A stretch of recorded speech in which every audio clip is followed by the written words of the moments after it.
I was talking and I was in mute. Welcome, How is everybody. I think we're live now. Yes. Hello, everybody. We are about to start. My name is Tatiana Garavito, and I will be facilitating this session that we've called Not Just a Transition, but a Global Just Transition. So that we can give a bit more time for people to arrive and also so that we know who is here with us. Please let us know your names, where you're connecting from, pronouns if you want in the chat so that we can have a sense of, of who is behind this platform that we have here going on. And yeah. I'm not sure we will be able to see. I mean, I hope that we can see the chat where people are connecting from. But yeah, um,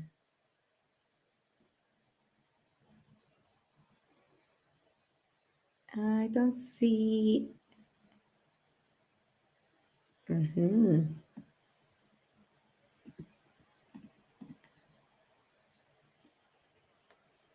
I think maybe while we wait, or yeah, while people introduce themselves, we can start. I hope that's okay for you, all speakers as well. Um, so yeah, in this session, we wanted to initiate or continue a dialogue about the nature of um, the visions around transitions. So things like from which historical context do they emerge? What is the scope that people are talking about when they talk about transitions? Things that are being realized and things that are not.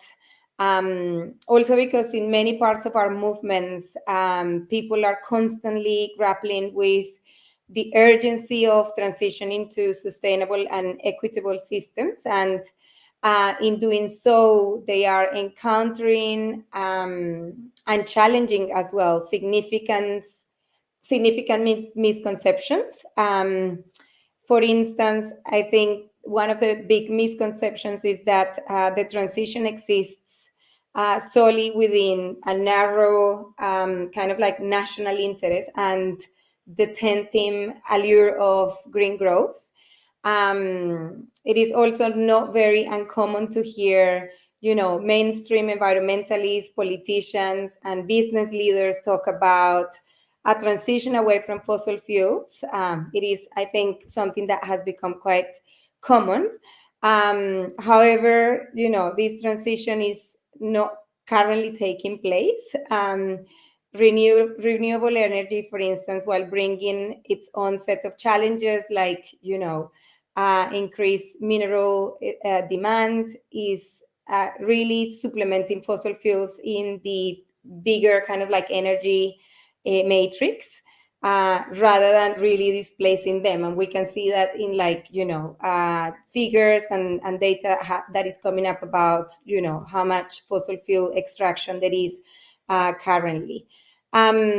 So we wanted to have this event to talk about and comprehend, and again, like have a dialogue about the potential for a global just transition, to really, kind of like talk about the many things that are already happening, to kind of like unpack also the ways in which movements and governments and, parts of the movement are kind of like prioritizing, as I said, national gains, and also maybe try to analyze greenwashing and how it is happening in a lot of parts, and also challenge ahistorical perspectives.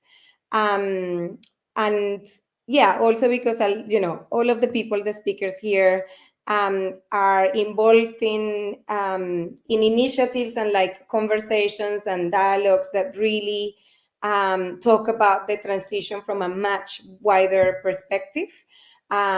understanding that there are logics and ways of thinking and seeing and acting with each other and around and the world that I think need to be I think discussed and realized and exercised. So yeah, that's kind of like the context of this conversation. And I have here three really amazing friends and that I'm really happy to be in conversation with. Basna Ramasar is a South African scholar activist based in Scandinavia. She's an academic at Lund University, and she brings a decolonial and feminist perspective to knowledge production on social and environmental justice. Her research focuses on extractivism, just transitions, and critical development studies. She also seeks to contribute to transformative change as a core group member of the Global Tapestry of Alternatives that she's going to be talking to us about, and is a founding member of the Collective Against Environmental Racism, on the Steering Group for Development Alternatives in Women Against Destructive Extractivism in Africa, and is part of the Post-Extractive Futures Collective. Welcome, Basna. It's really, really nice to have you here. We also have Gustavo Garcia Lopez, who is a researcher, an educator, and an apprentice organizer from the Caribbean islands of Boriquen, Puerto Rico. He currently works as a researcher at the Center for Social Studies of the University of Coimbra, where he forms part of the Ecology and Society workshop. He's also very passionate about befriending trees and waters, and it's part of encounters to contribute to co-creating livable worlds for our world and non-human families. He's a member of Junte Gente, also Post-Extractive Futures, the Eco-Social Pact of the South, and the Undisciplined Environments Bloc. He lives uprooted from his lands, but finds home and guiding stars in his daughter, the lovely Maya, and is held in life by broad networks of care from people, spirits, memories, and ecologies. Welcome, Gustavo. Compa, it's really, really nice to have you here as well. And last but not least, we have Seb Munoz, who is a senior programs officer at War on Want and member of the advisory committee at the London Mining Network. He works closely with grassroots and frontline social movements, developing justice-oriented approaches to our social and ecological crisis. Sebas helps to coordinate the Global Green New Deal project and is also part of Post-Extractive Futures Collective. Welcome, Cevitas. It's also really nice and important to have you here with us. Yeah, I hope I provided a kind of, good enough introduction for us to really dive into, some of these questions around transitions and a global just transition. And I wanted to start maybe by asking you, well, first of all, how you're doing today, because we didn't have a proper chat to check in. And yes, if you can tell us a little bit about, from your perspective, what you think, solidarity with communities around the world looks like today. I know that you're working with a variety of collectives that have been talking about these issues. So I think, it would be really nice to hear, like a little bit about what those conversations are. And we can maybe start with you, Basna. Yeah, and welcome again. Great. Thank you very much, Tati. Thank you to Seb and Gustavo as well for being part of this conversation, and to everyone who's joining us online for your attention in this. I think in trying to answer the question, I will approach it from two different sides. The first, in terms of thinking about what global solidarity looks like, in more answering the question of the ethos behind it and the why we do it. And then a second part, which is delving a bit into my experience of the practicalities of global solidarity. And obviously, I can only give my own perspective and experiences in what I say now. So I preface it with that. I mean, I think for me, one of the critical things is that over time, we have really seen a lot of the ecological crises, but also the social, the economic crises being elevated up to sort of this idea of global governance. And so putting multilateral environmental agreements like the UN Framework Convention on Climate Change there. But in all of this global thinking, there is still power held by a very small group of people. And that's highly problematic. That's what we're seeing right now in the lack of action in terms of the transition, as you mentioned, Tati. We have, though, a global society.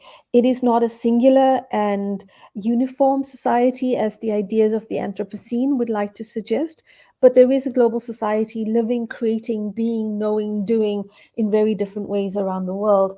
And what is really important right now is how do we come together so that there is actually voices and energy and action from this global community who are largely excluded from the types of decision making that are happening either within the capitalist economy or from the global governance institutions and architecture that exists, both of which are not actually leading us in the path and the direction that we need to. So from my mind, the need for global solidarity is critical on that front. And when we talk about global solidarity, it should be obvious that's needed also just in the light of the real crises that we are seeing around the world, what's happening right now in Palestine, what's happening with the attacks in Rojava, Sudan, Ukraine, even what's happening with the project of death in Colombia and Mexico with narco-capitalism. There is so much that is failing, so that we do need to support each other on all these fronts. And I think for me, the global solidarity is also no longer cannot be issue based. It has to be something that is about defending life. Audre Lorde said that there cannot be a single issue struggle because we do not lead single issue lives. And I really think that's true. What that looks like in practical terms is something that I'd like to talk about from my experience, but maybe I can circle back to that after hearing from Gus and Seb on their thoughts first. Thank you. Thank you so much, Vasna, for that reminder about the global and the power dynamics, I guess, in the global governance. Seb, would you like to go next, or? Sure. And welcome. Thank you, Tati. Thank you, Vasna. Thank you, Gus. How wonderful to be able to share this space with you on a Sunday morning. I have the privilege of being in Liverpool and being in the physical space of the World Transformed Festival and Conference. And I want to offer that to you three who I know would love to be here, but can't. And to say that this particular conversation is very much in line with the complexity, the depth of the conversations and the dialogues that have happened so far, and that all speak very seriously, but also from a place of care and a place of joy and a place of celebration of our resistance and our solidarity in how we meet this moment of crisis. And I kind of want to start there and pick up on something that Vasna said about the complexity of the crises, right? And I want to borrow a term that or a concept that's been used primarily in Latin America, which doesn't translate very well into English, but I'm going to have a go here because that gives us cues and light in terms of how we understand what global solidarity is. And the concept is that we're in the midst of a civilizational crisis, where the crisis of systems is understood as a conflict between a very type of ingrained patriarchal, racialized capitalist economic model and system that was born out of colonialism, enabled and facilitated by imperialism. That system being in conflict with the things that basically allow us to sustain life on Earth. So understanding this systems change as a conflict and being part of a civilizational struggle, I think begins to give us some light in terms of the different aspects of the crisis that we're in. I think Vazna already spoke about them, but maybe to add in terms of how the civilizational crisis is described in Latin America, it's very bold and it's very frank in saying that what we mean by civilizational crisis is a crisis against anthropocentric, a crisis that is a crisis of modernity, i.e. the imperial mode of living, i.e. what the byproduct or the direct product or the very structures that were created to enable the type of subjugation, control, exclusion that Vazna was mentioning.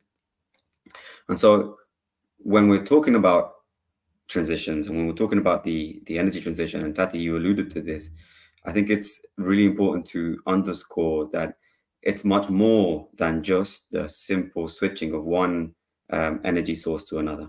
It's not just simply about renewable energy, and you alluded to that. We're trying to shift or move beyond an extractive economy to an economy for life, as Vazna mentioned. And that means understanding that the transition is really about social relationships. And again, not just social relationships, but also social relationships vis-a-vis our relationship to nature. Energy transitions have always been shaped by dynamics of power, of politics, of economics, of culture. So when we're talking about transition, we're talking about transiting vis-a-vis all of these existing structures. And as Vazna already mentioned, the way in which this is happening, the scale, the urgency, the temporality, the particularities of each particular struggle give us light as to the many different types of transitions that are constantly happening. And in that context, allow us to just sit with the complexity of what that all means, i.e. there cannot be just one singular transition, but instead we're being invited to think about what a particular role in that transition is. And if we're saying that the transition is fundamentally about reimagining, reorienting our social relationships, then global solidarity isn't so global, because what we're saying is what we do here right now in our organizing, in our movement building, in our building power has a direct correlation to the ways in which we can show up for communities both in the global north, where we're all based, or in the global south. And just to finish, that understanding is also an invitation to recognize the way in which we do that cannot replicate the exclusion, the reinforce the peripheries, reinforce the dynamics of power that that current approaches to the transition are doing so spectacularly and worryingly. So, I'll end there. Thank you so much, Seb. Gus, would you like to build on what Vazna and Seb has mentioned? And yeah, thank you, Compass, for the depth of your answers. Thank you, Tati, Seb, and Vazna. It's also wonderful to be here with all of you. Thank you to all who are listening also in. I think the civilizational crisis, the system of death, that this is a fight for life, as Vazna was saying, the civilizational crisis of modernity, of patriarchy, of racist colonial capitalist system. These are basic conditions against and within which global solidarities are positioning, And I would add one, which is the war logic. The war, there is a lot of conversations that I'm hearing in different spaces about how we are in a war, basically a global war against peoples and against nature, against life. And so, how can we position ourselves in that recognizing that it's a war, which means a taking of positions also, but without falling exclusively into the war logic, which is also very problematic. It's very masculine, it's very modern. So the war logic is also has its limits, but we need to recognize that. And how do we navigate that contradiction of positioning ourselves in global solidarities and taking positions of which often mean betraying our certain conditions, our certain privileges, that intersectional privileges that we have in different contexts. Now, in terms of how do global solidarities look like, and as Vasna was saying, I would speak from my own experience of I think global solidarities are necessarily global, so they are not just global. So they really depart from rooted territories of life, territories that are in struggle, those voices that Vasna was saying that need to be centered. That's where. So, but at the same time, it needs these south-south and north-south networks. So, and that makes it very complex because we are in the everyday struggles in those territories, and at the same time, that already takes up so much of our energies and efforts. Just the everyday life, really, but additionally the struggles, no, and additionally you add a layer of networking. Even at national level, it's often difficult to network, no, and to make solidarities amongst movements. So I think we really have faced forever this challenge of how to build those solidarities, and we should learn in that sense from previous experiences and from how different efforts are constructing global solidarities today from that translocal level. And so the Pacto Ecosocial del Sur, which was mentioned, post-extractive futures, our home, our family here, and other efforts. I've learned also a lot from those. Global Tapestry of Alternatives for Vasna is also a very inspiring process. But in the Pacto Ecosocial del Sur, one of the things that they've said and reaffirmed in March of this year in the Bogota Declaration, which was the first in-person meeting of the Pacto since being created in 2020 in the midst of the pandemic. There are these principles that no country can save itself alone, so they talk about new forms of North-South and South political dialogue, centering the experiences of those global South, which is not just a geographic category, So the essence of global solidarity needs to center the global South in its intersectional forms across the world, including in the geographic North, with plurinationality and sovereign regional integration as guides also. And there's another of the principles of this declaration, which states that the need to expand and strengthen territorial autonomies at different scales, from the regional all the way to the intercontinental, and so in my experience in Puerto Rico, we can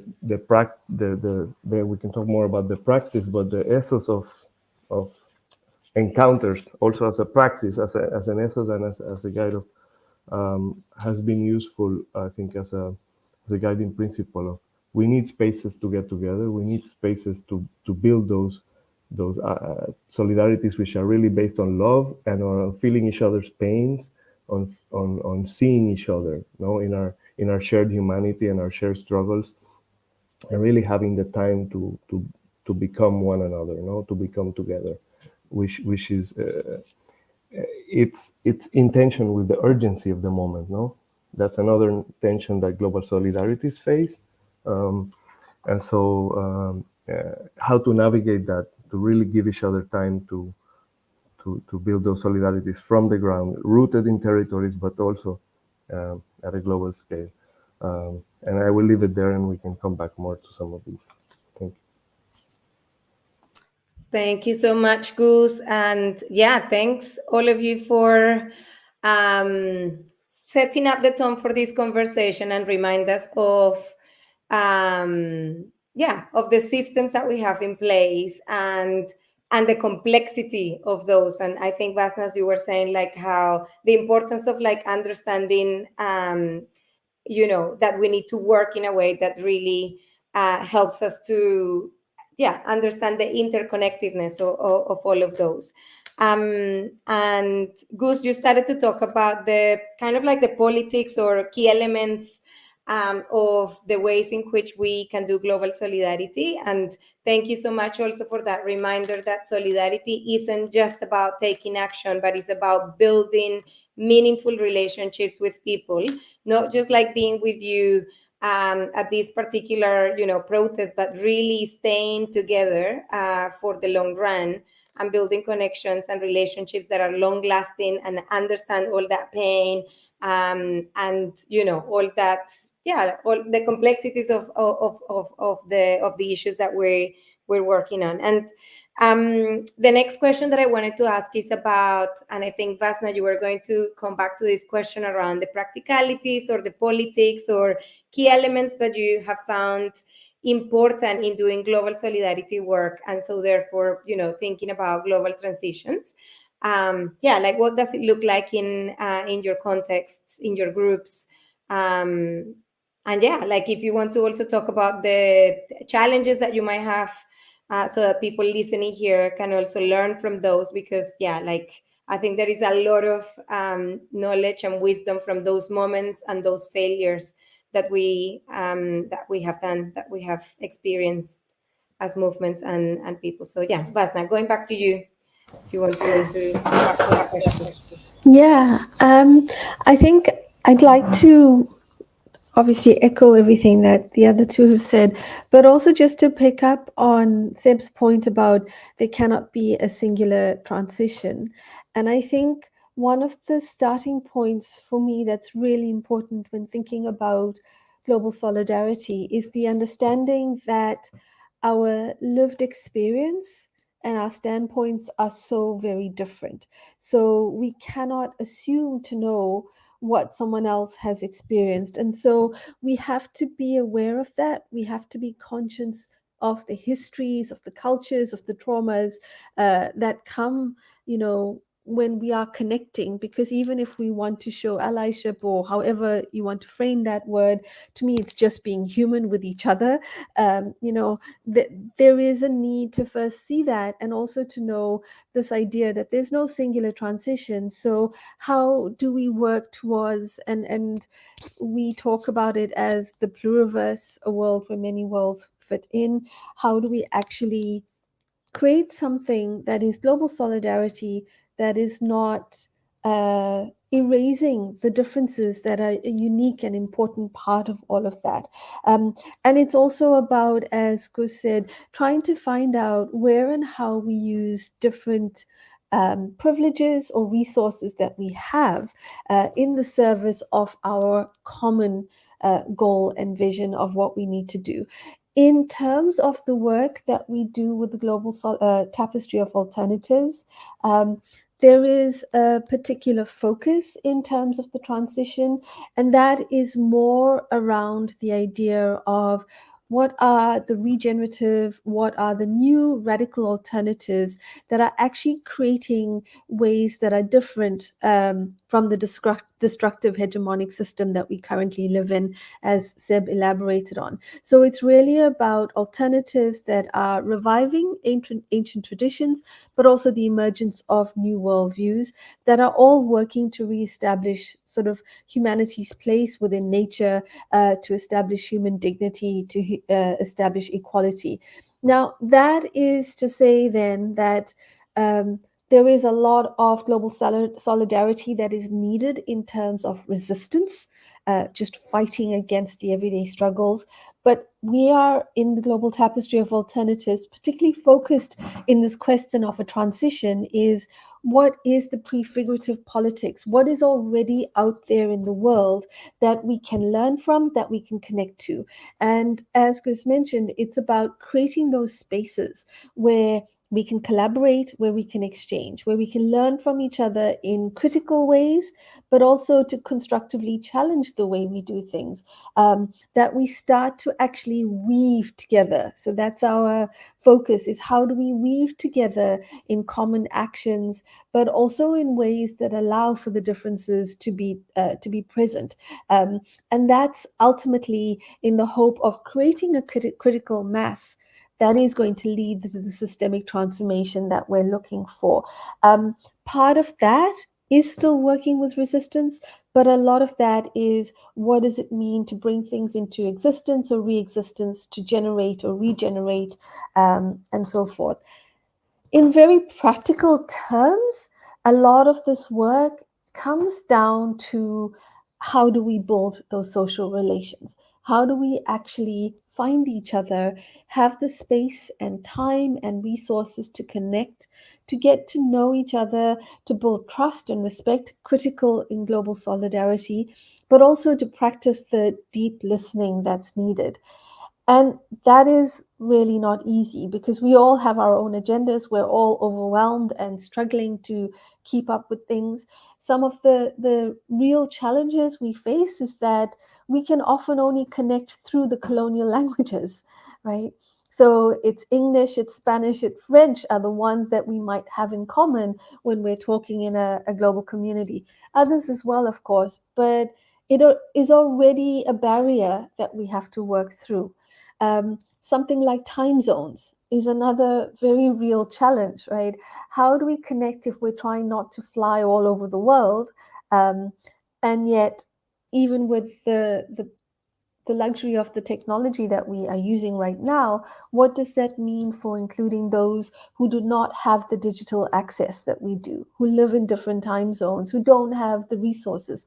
How do we have a conversation when our very language and vocabularies are so different? The terms that we might use, or even how the very modern way of describing a problem can exclude other people's understandings, cosmologies, and so forth. So it is not to say that this is a simple work to do, but these are things that we have to confront. And it is all part of the journey that we're on together of building solidarity, that we have to try and navigate this. And I think most critical in what we're doing, and we found, is how does one decenter power? Part of the whole question of just transitions is that it has come from the global north, that concept. It has also been used, as Seb has said, to talk primarily about decarbonization. How do we actually decenter the power of those who are then using it to dictate the terms, and even those who are well-intentioned, but maybe talking about climate change and climate justice in terms of future generations, and not actually people in the global south or the majority world who are dealing with this right now. So decentering power as being such a critical element of how to work. And then I think, just to echo Gus as well, for me, one of the most important key elements is the recognition of our common humanity, of building through care, through trust, through respect, and acknowledging the agency that each of us has and what we bring to this. Thanks. Thank you so much, Vasna, for sharing all of those elements and the politics of the amazing work that you've been doing. And the importance of remembering that there isn't just one transition but many, and that all of the details of those is really like a lot of the bulk of the work of undoing and learning and building new worlds. Thank you so much for those reminders. Savitas, I wonder if you can yeah, like tell us a little bit about, yeah, the same, um, or try to answer that question around the elements and the politics, and also thinking about that, for instance, in the Latin American context now with Colombia, kind of like inviting us to think about a transition from that particular context. Yeah, like what does that mean, and what are some of the learnings that you see from that work that happening in Colombia, for instance? Yeah, over to you, compa. Thanks, Tati, and thanks, Vasna, for that. So much offered there, Vasna, and so much depth that speaks so directly to the GTA's process and its to alternatives. When I mean commitment, is that we're all alternatives to capitalism and to these systems, but with them, mapping them, inviting them into dialogue, talking across languages, engaging in the practice of decentering power, is why the work of the GTA, of the Global Tapestry of Alternatives, is so important. Yeah, amidst so much, so many manifestations of the crisis, what we're seeing in Palestine right now, what we're experiencing in terms of the way in which the far right and its violent language of exclusion, of disposability, of alienation, of othering, of has become so mainstream. And I think we may have lost Tati, so I'll just carry on. Yeah, okay. There are places where we can lean on for hope, and maybe the example of Colombia is useful. And the first thing to say about Colombia is that we often think of Colombia and we think, oh yeah, Gustavo Petro and Francia Marquez are now spearheading the first progressive left-wing government of Colombia since it became a democracy in the last 200 years.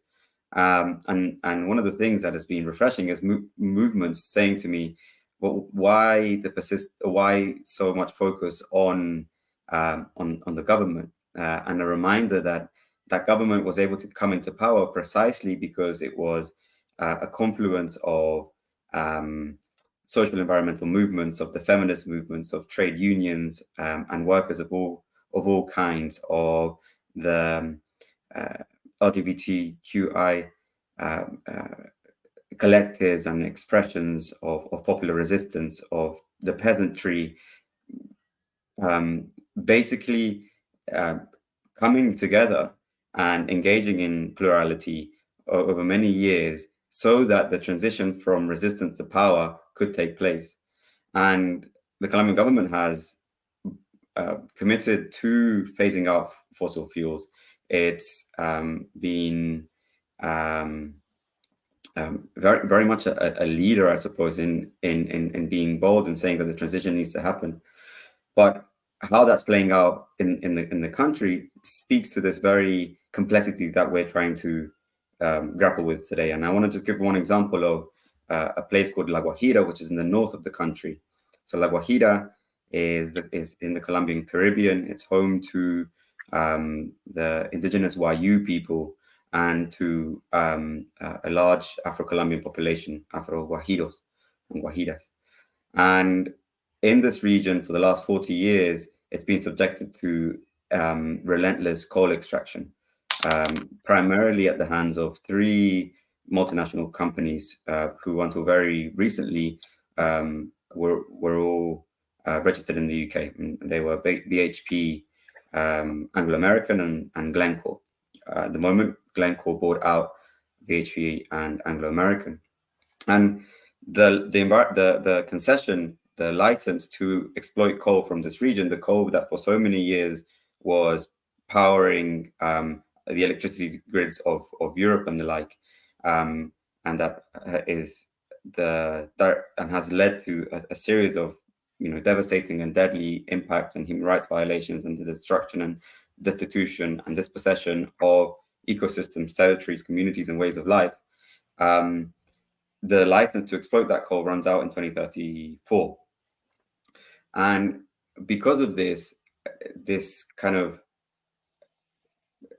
La Guajira has become a microcosm for everything that's right with the transition and everything that's wrong. And I say right because there are real efforts from communities, from movements, from civil society at large, and from the government to grapple with what that transition could look like in La Guajira. But at the same time, you're seeing private investment and profit-driven and market-driven approaches to be able to roll out renewable energy in the region. And so what we're seeing is we're yes, potentially phasing out from coal, but in its place, putting up a system of not democratically controlled, not under public ownership, very not coordinated at all system of renewable energy that threatens to replace the destruction that communities there have faced for so many years. So one of the most important things that's happening in terms of the conversation in terms of the just transition in La Guajira is that the just transition needs to go through a process of restoration and reparation for communities. It needs to recognize who is responsible for the harms that have been perpetuated as a result of extractivism, as a result of the emissions and the destruction caused by those emissions that relate to that extractivism. And in that process of recognizing reparations and restoration as critical to the just transition, we are kind of laying the groundwork for what a reparative approach to the transition could look like. And that's really what, beyond what we hear, the important announcements from the Colombian government in multilateral spaces, in international fora, the nitty-gritty, the everyday struggle of the transition taking place in places like Guajira is why it's so exciting, I would say. Thank you so much, Savitas, for talking about a practical example of something that is happening in Latin America, in Colombia, in La Guajira. Because I think together with what Basna was talking about in terms of the ways in which we do things, I think it provides people with really important food for thought around these things that are not happening in many places.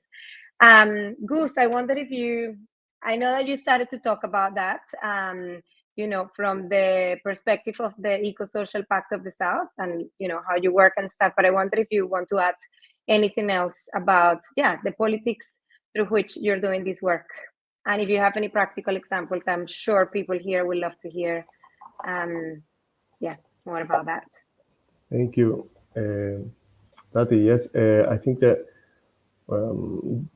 the transition and the global solidarities is not just a promise of the future, but an eco-social just, radical in the sense of going to the root systemic transition is already happening in many places, as I think the example that Sebas was giving now is, and Basna used the word prefigurative or prefiguring these other worlds that are possible and that are necessary of a dignified life. Those are already being made. They are clashing with this green colonialist, extractivist transition, that is being promoted from mainly global north countries and big corporations. And you can see it in La Guajira. We can see that in Puerto Rico, where the criminal coal company Applied Energy Systems from Virginia, United States, which has killed an entire region of the country with coal pollution, both burning and the ashes which have been thrown around the south of Puerto Rico, the Hobos Bay particularly. They are now the leaders of the solar energy transition because of the movement. The government planned to close the factory, and so now they are proposing solar farms, as they are called, industrial solar farms, on the best agricultural lands of the country, of that same region. So they continue to exploit and to destroy the basis of life of this region. And this is the model being proposed by the government and by this corporation, and by not just this corporation, many others, along with the methane gas, which also in Europe is now being sold as a green transition, along with hydrogen, which is now being sold as a false solution again here and in South America also. Across different countries, there's a lot of government investment in green hydrogen. We can see that clash, of these two models, and I think that the global solidarities here demand that we really position ourselves, and that people in the global north position themselves in meaningful relations of care and reciprocity with those transitions that are already being created, these livable worlds that are already being created, and to reject and to fight against here in the global north all these policies that are being promoted, the European Green Deal and so on and so forth, that or in the US the same, the Green New Deal in the US, which has become this kind of project to also implement all these false solutions, as the movements call them now. And so in Puerto Rico, I think in terms of practicalities, one thing that we have been trying to develop is the intersections between all of these environmental and social struggles that have been going in parallel historically, and particularly against colonialism, against the debt, so against the foreign financial debt as a mechanism of colonial control and disaster capitalist exploitation. And so the need to have this integrative perspective and to link those struggles practically through creating the spaces of conversation and understanding each other and our different languages. So we have been working on this network between depth and environmental struggles for the past 2 years, and it's been a challenge because even the concept of depth itself is understood very differently from social justice activists working to abolish the debt and from environmental activists thinking of ecological depths, and to bridge those. In Latin America, they've already done a lot of work to bridge those. And the Eco-Social Pact of the South positions the need to really center abolishing the foreign financial debt and to really talk about reparations and ecological debts as a key demand of any eco-social just transition. We cannot have such a transition at the global scale without that being at the center, along with care, along with other things. And so, but in the practice, it's creating those spaces of conversation is the first step, but it really requires a long period of really finding a common language, finding a common framework, finding a common enemies, finding common allies, but also comrades, which are the family, in our struggles, and to clearly map those out, and to really this analysis needs to be at the first, maybe a first step, but as a critical reflection, one thing that has been missing that I found in spaces such as post-extractive futures, particularly, is the importance of spaces also of really healing our shared traumas in a deeper, more interpersonal way, And this is what I was talking And I think that for that, you need other sets of methodologies that are not the framework kind of strategic analysis methodologies, which are also important, no, for the struggle. So those other methodologies and practices, no, that we have been co-creating and searching for, no, through our ancestral knowledges and through our networks of solidarity. Those are also important spaces to bridge learnings and to bridge practices. So these practices impose, for instance, tools such as games that allow us to really know each other in a personal way, and that deep listening that Bastian said, how to practice that through, for instance, starting with meditations or starting with practices of really psychosomatic connection and calming each other down in a moment where the urgency is really stressful, it's really overwhelming. But we need to stop really to be able to really listen to each other and understand each other. So that's I think the practice of encounters continues to evolve in Puerto Rico in that sense, and there's more and more of that also happening back home.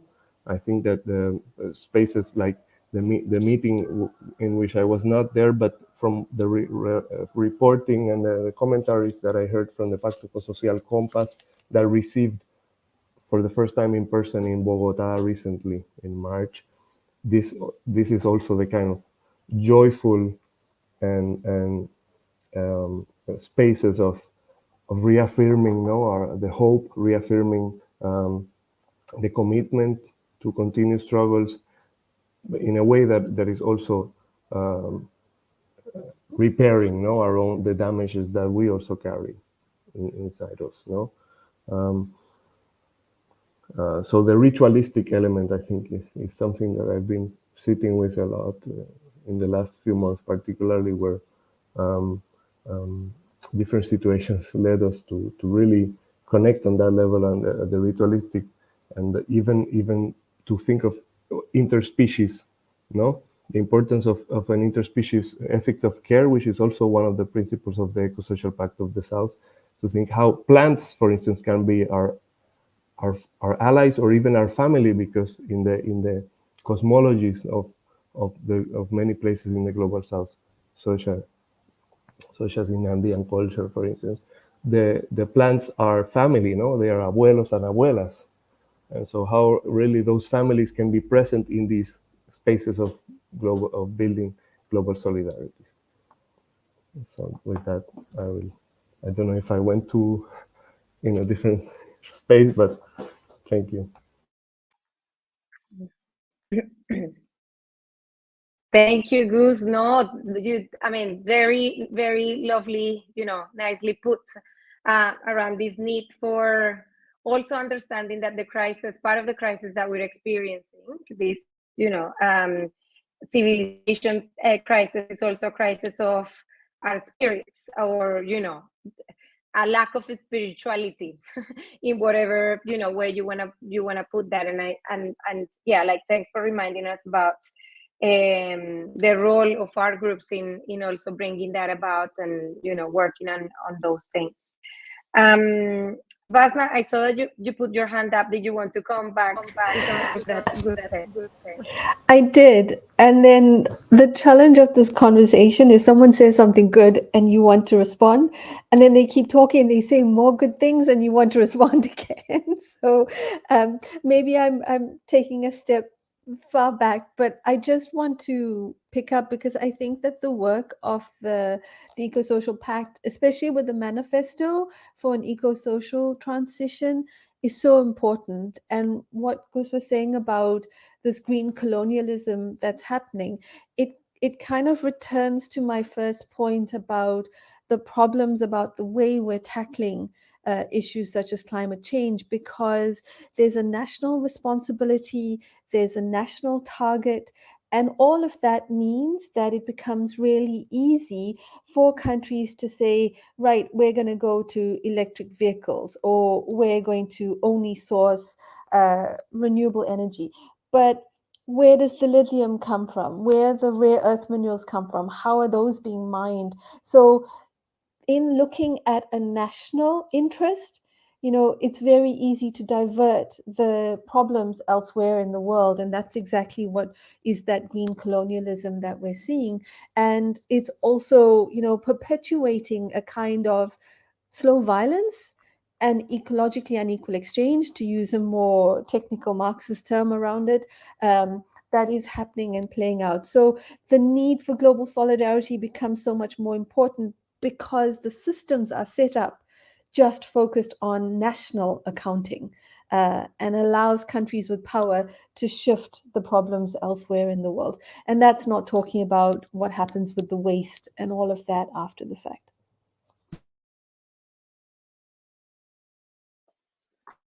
Thank you so much.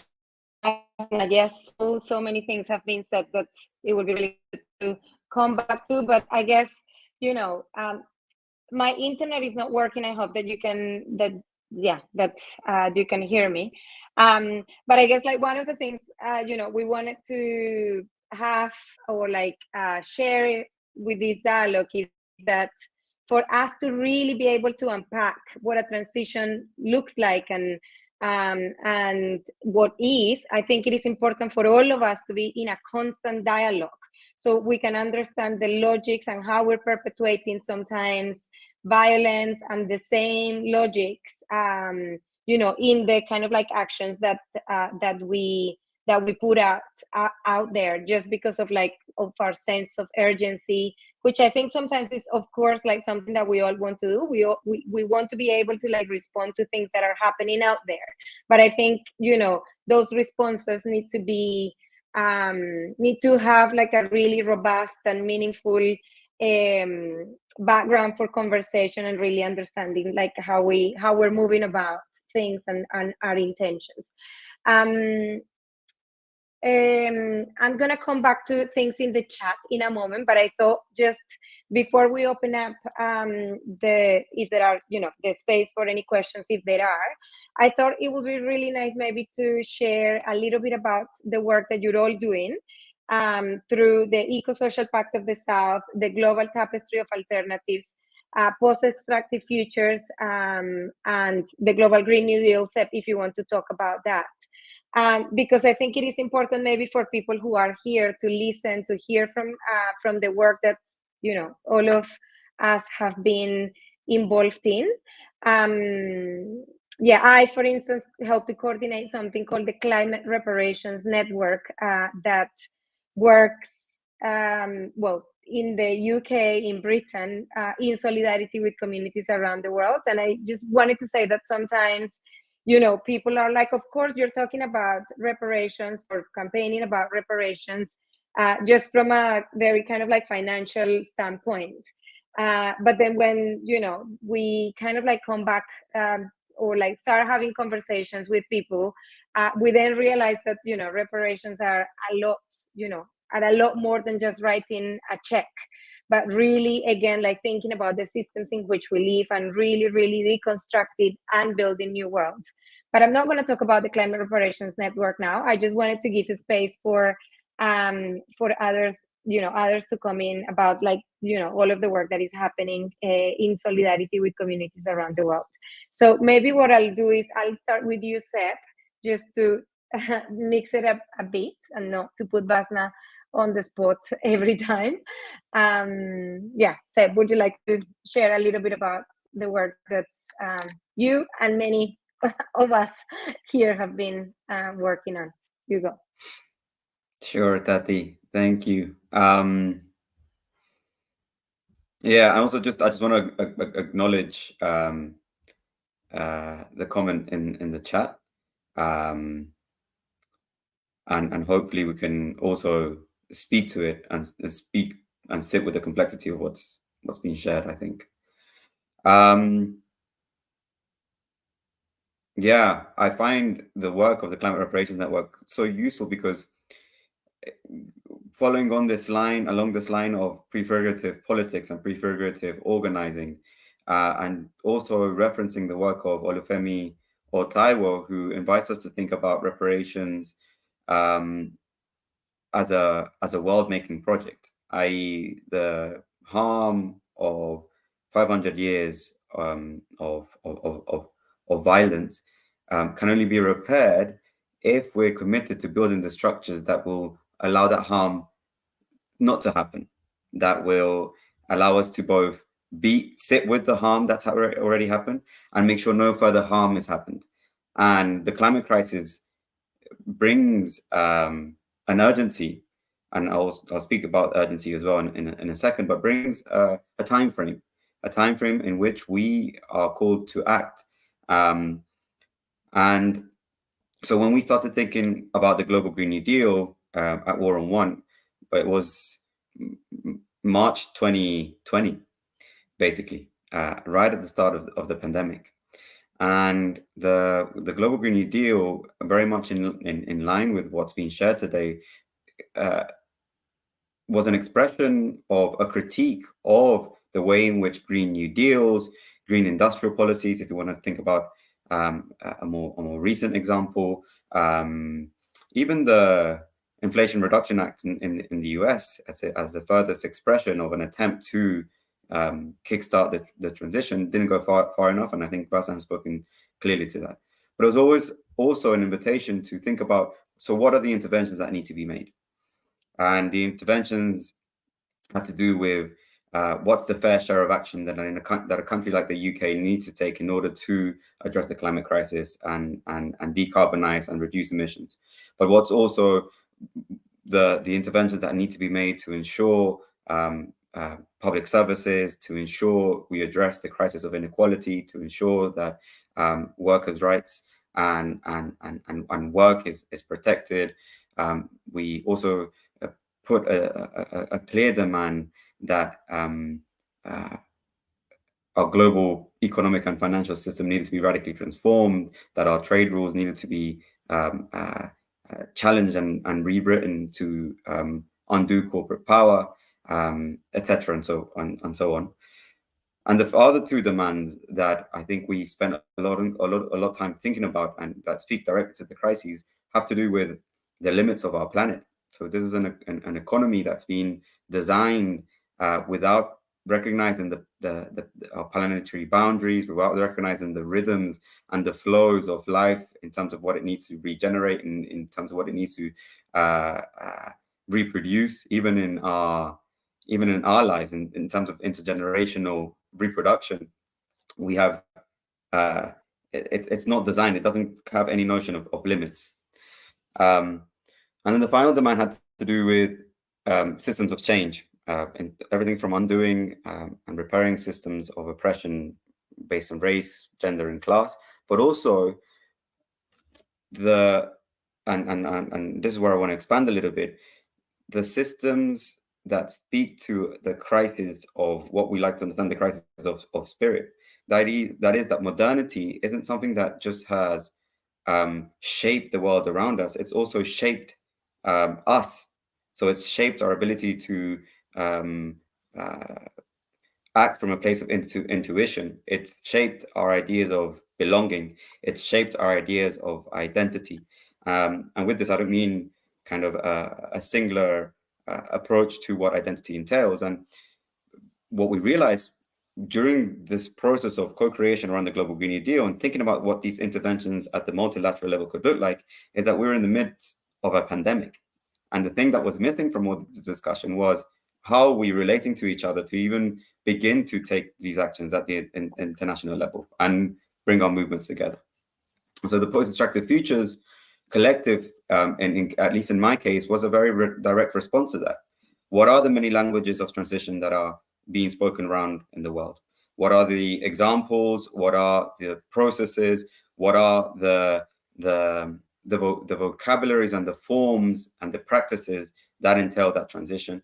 And how can we replicate that in our organizing and recognize that it's not just the interventions at the multilateral level, as important as they are, as critical and defining as they will be. It's not, but it's also the alternatives that Basna was talking about. But it's also the recognition of the crises that exists within us and around us in our relationships. And so Post-Extractive Futures it was an attempt to think about internationalism as a practice of care, as an everyday practice of allowing space for creating the infrastructure that will allow a reparative just transition to actually exist in the world, I suppose. And it's not necessarily an attempt to provide kind of more answers, but it's an invitation to allow uncertainty, to allow vulnerability, to allow the grief and the doom that may feel with the possibility of collapse that communities are experiencing right now. I'm talking about not just communities in the global south, but the south and the north, working class communities that are, you know, have had to deal with austerity. And so I think that's the ethos of post-extractive futures. And I will want to leave you with something else from post-extractive futures, but I'll do it after we've heard from Gus and from Basna and Tati. Thank you, Savitas. Thank you for sharing with us the work that Post-Extractive Futures is doing and the Global Green New Deal. Gus, would you like to share? Sure. Yeah, I think that from the continuing on Seba's comment on the post-extractive futures, I think the importance of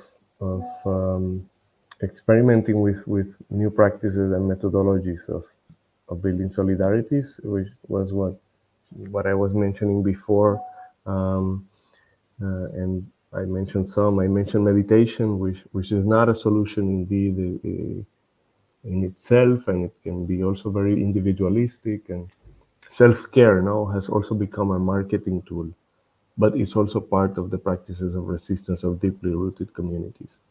So it's always a contradiction, and I very much like, for instance, Sundus Abdul Hadi's book "Taking Care of Yourself," which is a conversation with artists and activists across different contexts of global south, mainly Middle East, which is where she's Iraqi, and so she talks about self-care as a radical practice of self-love and on doing and all learning, like Basna was saying before, and Sebas, of all those colonial modernity ways.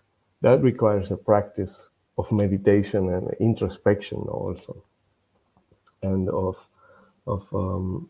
finding peace with all those intergenerational traumas that deeply rooted communities have faced from slavery, exploitation, genocide, war, and so I think that for me was that kind of space of really building solidarities. Otherwise, creating spaces of encounter, which was a concept that I mentioned before, that for us, when we first started, with Seba, with Tati, with Danja, the conversations around creating an encounter around just transition, global Green New Deals, we were listening to what allies and comrades and compas on the ground were telling us about, on the front lines, were telling us also about what is needed from these kind of spaces, and shared learning, shared listening, and having a space, this space to also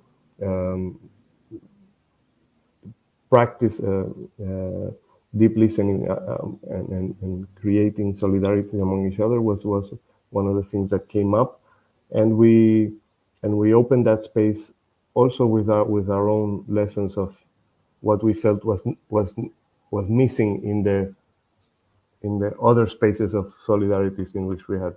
So I personally was also coming from other practices of encounters in Puerto Rico with Junte Gente, in the context of the aftermath of the colonial disaster of Hurricane Maria in 2017, the imposition of a junta not a military one, but a financial one, which is the same with other means. But in that crisis context, really, there was a space to get together and care for each other.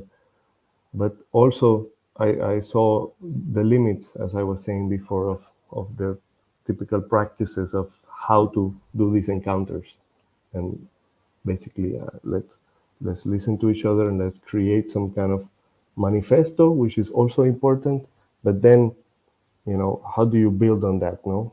To deepen those relations of solidarity, which requires presence in the everyday, it requires continuity over a long period of time, and requires these other methodologies to really connect amongst each other. And so in the Eco-Social Pact of the South, I've just started, thanks to the space of post-extractive futures, where we met Liliana Huitago from the Venezuelan Political Ecology Observatory, which is also part of post-extractive futures. She's also part of the Eco-Social Pact of the South. And they've been trying to build since July 2020 national chapters in different countries of Latin America, and they have now in Argentina, Colombia, Ecuador, Brazil, Bolivia, Peru, Venezuela, different representations from different movements and different projects of including scholar activists, including grassroots movements, communities in territories in resistance. And so they invited me to be part of saying representation, even though that is an impossible task, not to represent Puerto Rico, but represent any country, but we are there, connecting with the Puerto Rican struggles. And so I think it's a very important space for us from Puerto Rico, where the colonial mentality, the colonial practice is always, even in anti-colonial resistance, is always with the metropolis, the conversation. And this is something that I've been reading about in other anti-colonial struggles, the importance of really creating South-South spaces that maybe can connect with the metropolis, but are not directly focused mainly on the metropolis, on the imperial powers, no? Or driven by those imperial powers. So creating that South-South space, I think, has been very important for the Eco-Social Pact of the South, and really creating connections between movements. For instance, the movements in La Guajira with the movement, the movements for energy justice and decolonial community alternatives to the transition from Puerto Rico, such as the initiative of eco-development of Hobos Bay, which has been or Casa Pueblo in Adjuntas.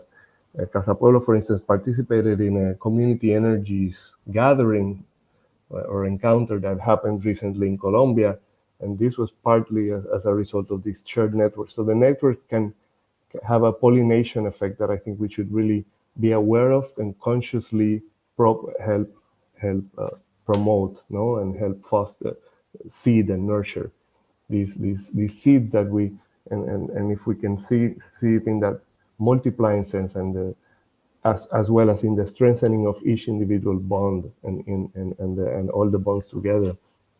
And this is an approach that we need to be consciously watering or nurturing. You know? So that's from what I would say for now. I think that it's a process under construction always, and even the Pacto Ecosocial is saying also that the manifesto is a constantly evolving. So the Bogota Declaration now is expanding on and reaffirming, but also evolving that manifesto from July 2020 through the experiences, as Tatiana Roa was reminding in a conversation recently, the experiences of those rooted territories, which is what I was saying in the beginning, the importance of really grounding these global networks or South-South networks in these rooted territories to where the visions are being put into practice.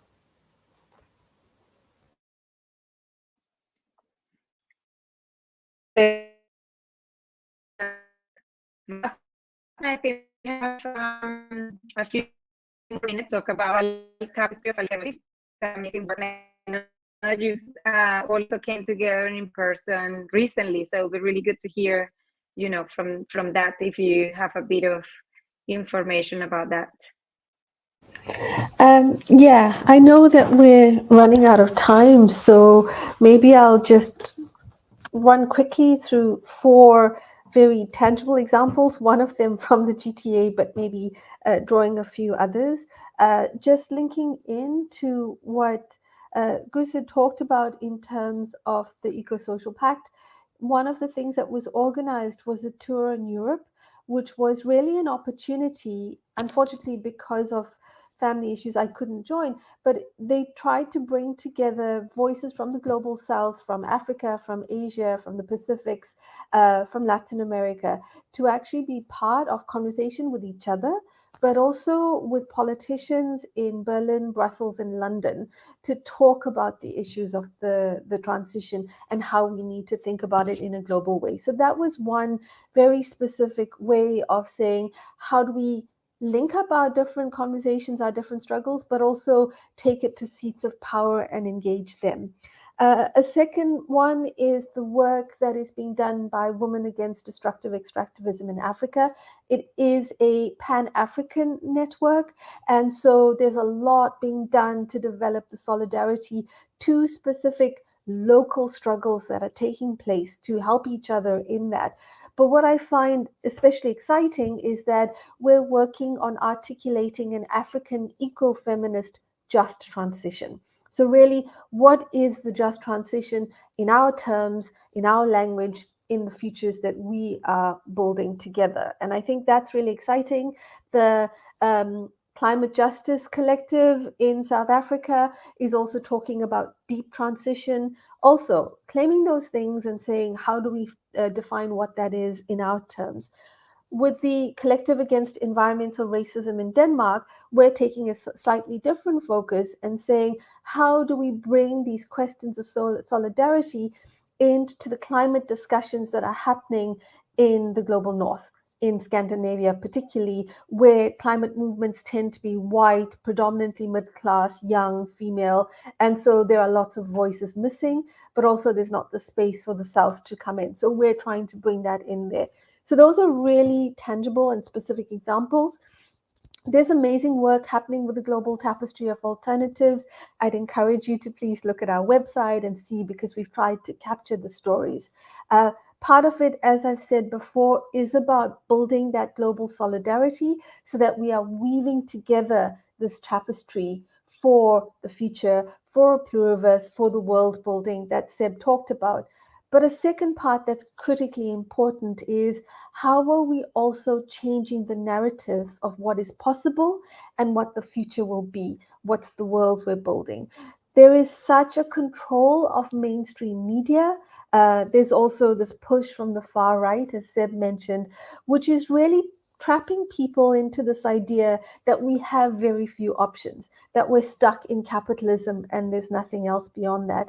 So actually opening up the imaginaries to thinking about different ways, and also recognizing that those different ways are happening right now, is part of the work that GTA is trying to do. And I think that's another element that's really important, along with the solidarity building, along with the resistance work that needs to happen. So I'll stop now. Thanks. Thank you so much for all of your contributions. I feel that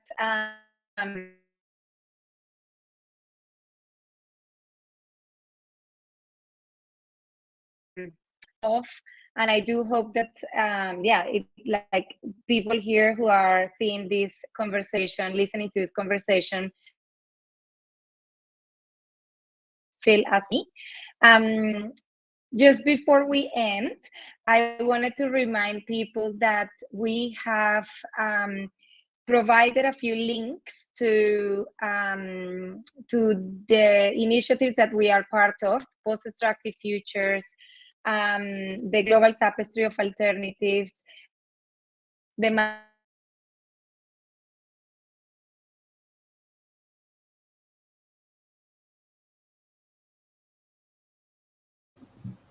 I think we've lost Tatiana for a moment, unfortunately.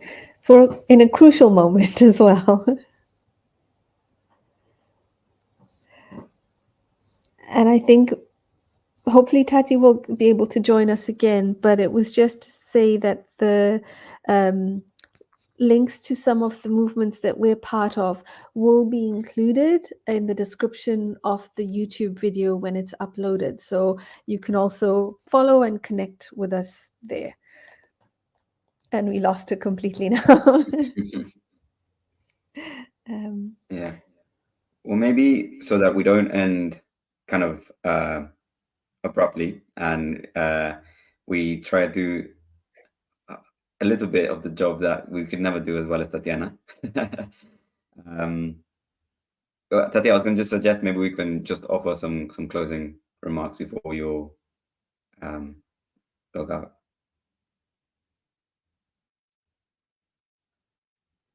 Yeah, does that sound good? Please. Okay.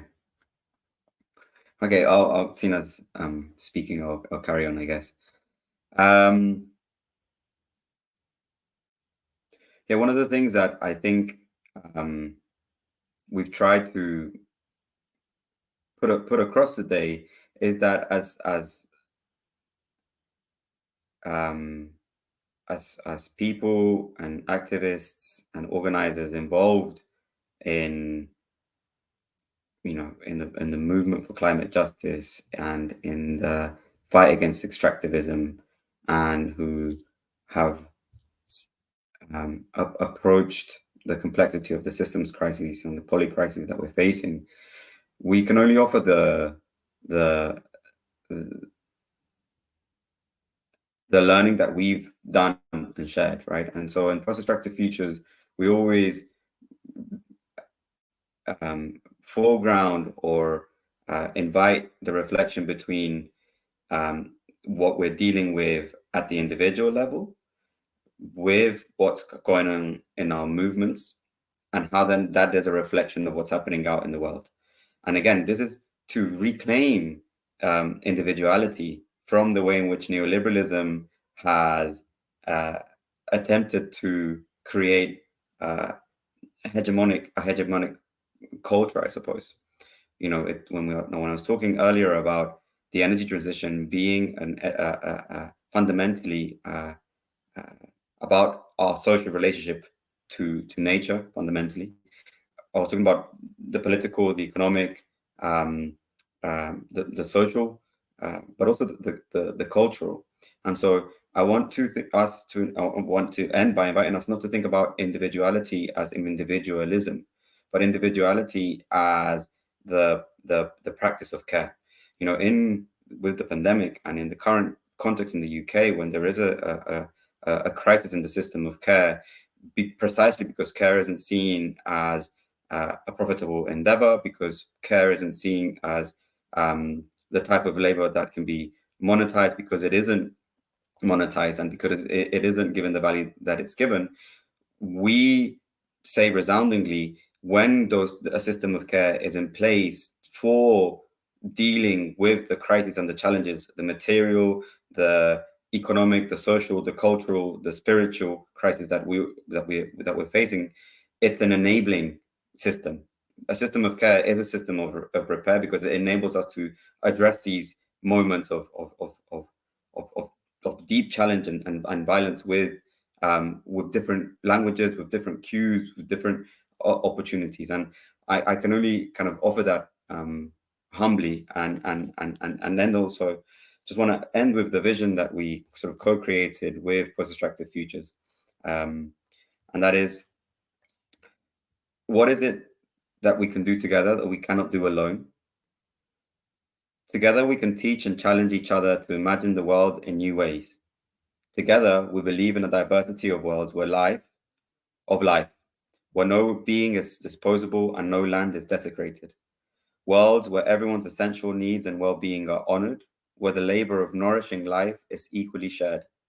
Worlds of reparations and memory, radical love and intersectional solidarities, of celebrating music and ceremony, of joy and connection, of more time with family and loved ones, of public abundance and commons, of decolonial thinking, feeling, of abolition and harm reduction, of liberation and justice, of sovereignties in our territories and in our waters. So many things hold us back from these worlds. Among them is rigidity, an inability to believe the world could look differently or that we can do things differently to get there.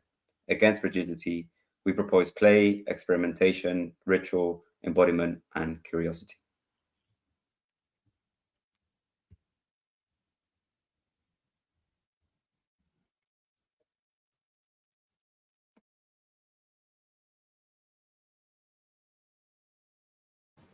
We lost Tati, maybe. But maybe I will just say very briefly those beautiful closing words. Yeah, the humility also with which we approach that. We have to approach this because, as Seb said, and as we've said in different moments of this conversation, we cannot speak. We can only speak from our own experiences. No? As Vasna, I think, put it in the beginning. So the practices that we've of global of solidarity and just transition that we've been discussing today are based on those experiences, but we cannot be deterministic and say these work for everybody. As I think also there was a comment by Mia Mantri reminding us that there are different things will work for different people and different spaces and with different languages. Vasna was talking about the importance of language, and I mentioned meditation. Maybe meditation sounds not the right word. It's introspection. It's other practices. It's a diversity of practices that could be captured with this word. But so I think this is one important point that I want to leave, and the other one is because I started with Maya when I was presented, and her daughter that is my guiding star and my main impulse, motivation, and energy for a lot of what I do is traverses through her, through our relation, through the love that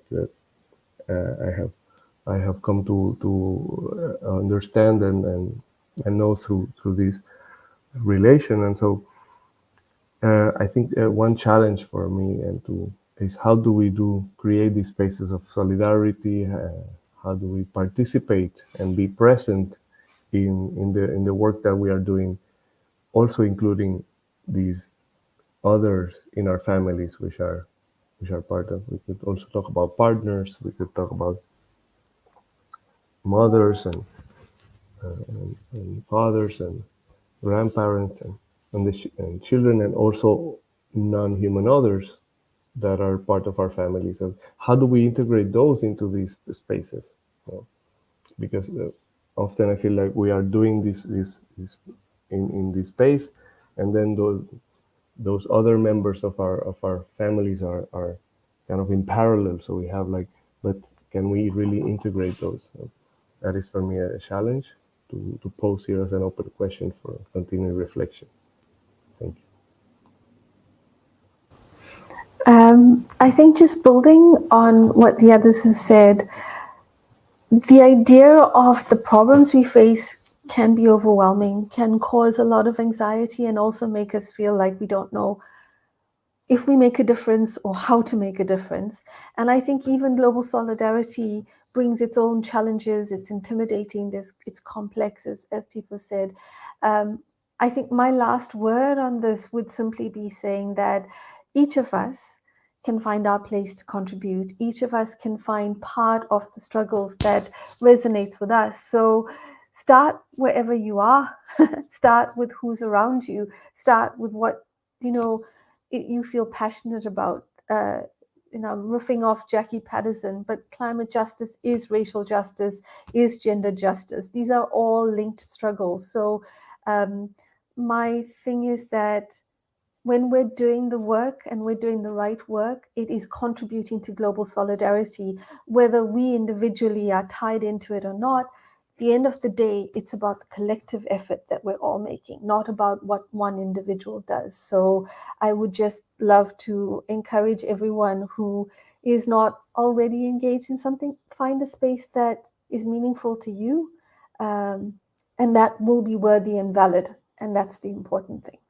And then Seb, maybe we give it back to you to close and mention the exciting plans for next year. Sure. Thank you so much for that, Vasna. And very much in that, in the spirit of confluence and convergence that we're in right now, the world transformed, and how we then, as has been mentioned, create the spaces to come together. Just to mention that in February next year, we're going to be hosting another conference festival on the 24th of February.